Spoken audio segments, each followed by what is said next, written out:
once you enter the Waterfall Cave, you'll come across some of your first enemies in Skyward Sword, and these come in the form of Keese and Green Chuchu. Keese have been around since, well, the original Legend of Zelda, and they haven't changed too much. They're still these bat-like creatures that fly around, and you can defeat them with a simple sword slash. In fact, with the early practice sword, you actually need 2 sword slashes to defeat them. Unlike most enemies in Skyward Sword, or at least a good portion of enemies, the Keese has not changed with the inclusion of Wii Motion Plus. You can pretty much just target it and slash away with your sword.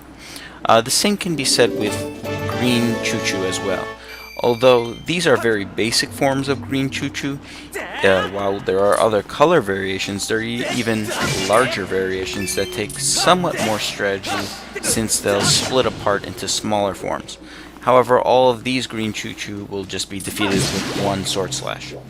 If you are lucky enough, these enemies, the Keese, could drop monster claws as a spoil, and the Green Chuchu could drop jelly blobs. These are treasures that are very valuable in the game because you can use them to upgrade some of your items, and we'll get more into that as we progress in the game. It's unlikely that you'll get any, or if you do get any, it'll be 1 or 2 treasures at this point, but if not, there's going to be plenty of time to get monster claws and jelly blobs, so they're not too important at this stage in the game. More important than that, you want to try to collect as many rupees as possible. There's a lot of spoils you can get as rupees. There were 2 treasure chests with rupees, and most importantly here, there's a small tunnel you can crawl in to get not 1 but 2 red rupees. These are very valuable, and it's good to try to rack up the rupees early on because, as I said, they're very valuable. And unlike most Zelda games, or at least modern games, the economy in Skyward Sword is, well, it's pretty balanced, and rupees are valuable. And we'll get more into that as we progress throughout our quest.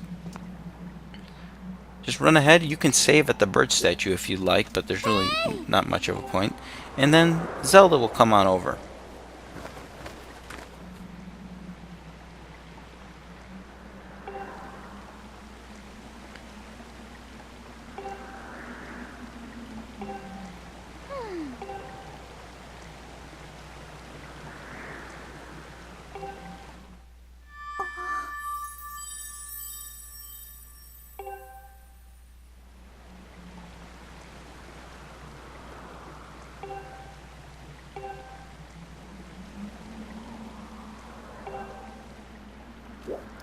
With Zelda now following behind, just head down the ramp and you'll find Link's Loftwing. Yay!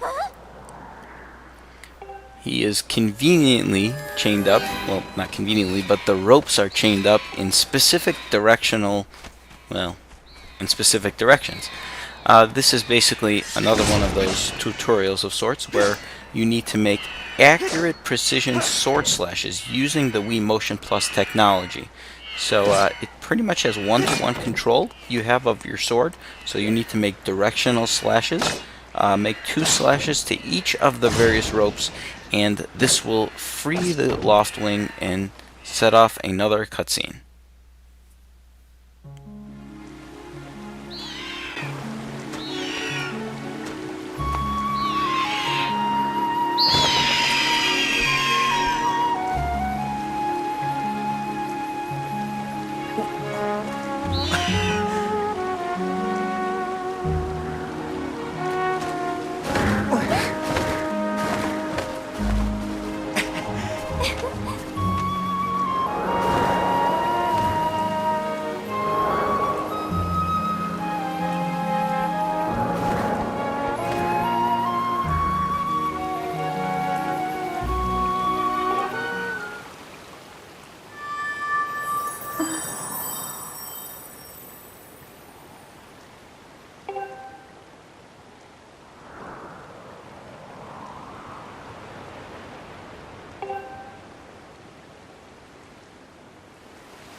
So you'll finally regain control of your Loftwing while in the sky, and what do you know, it's another tutorial.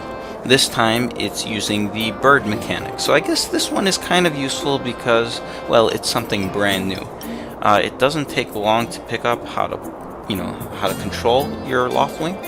You can easily just tilt the Wiimote to turn left and right. You can flap your wings to go in the air, and then you can press A to get like a speed burst ahead. One thing I didn't really pay attention, I guess, too closely with this. I figured it was kind of simple, but if you just fly straight ahead without going on an angle, you actually will slow down and you go at a snail's pace, really. The key is to flap your wings to go up and then aim downwards. That's the way to pick up speed, and as you watch me throughout the game, you'll notice that I do this quite often.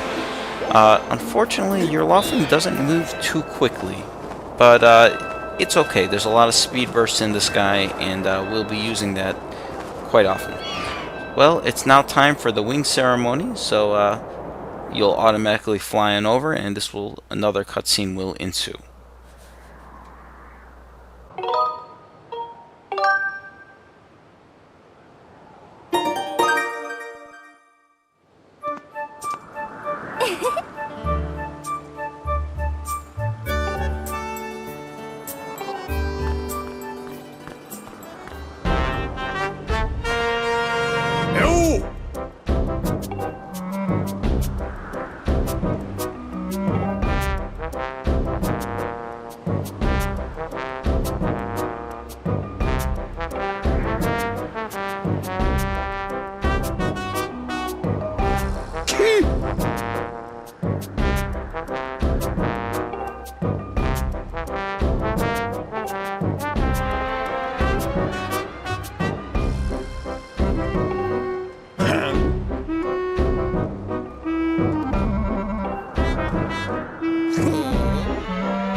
Hey!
Cool! Hey!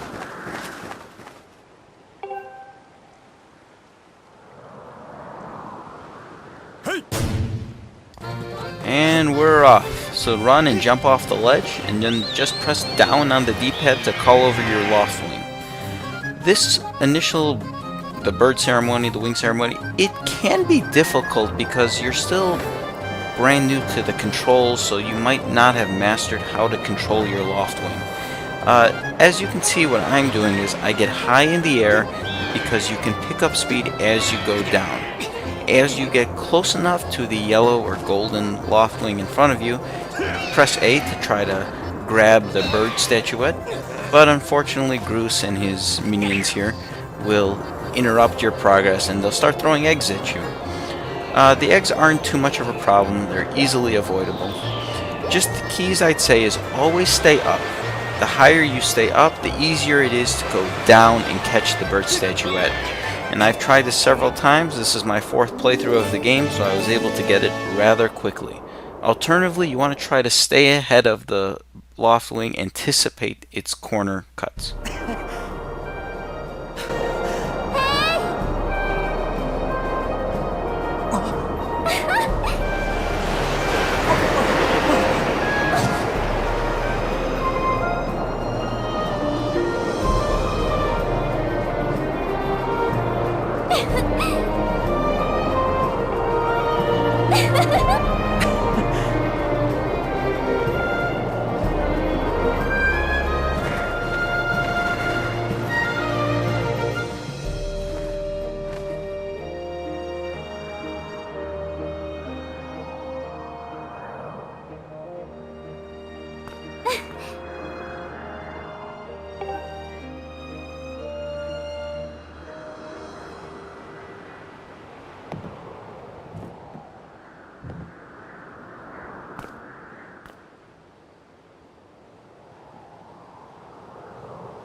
So as you are falling down, you have to just keep your Wiimote as steady as possible. I had a lot of trouble with this the first time, but it's not too hard. Just if you fail, it's no problem. You'll just get to try again.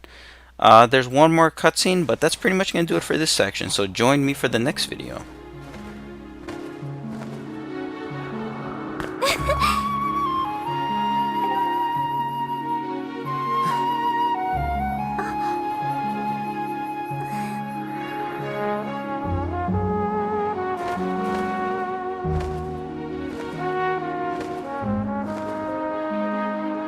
네.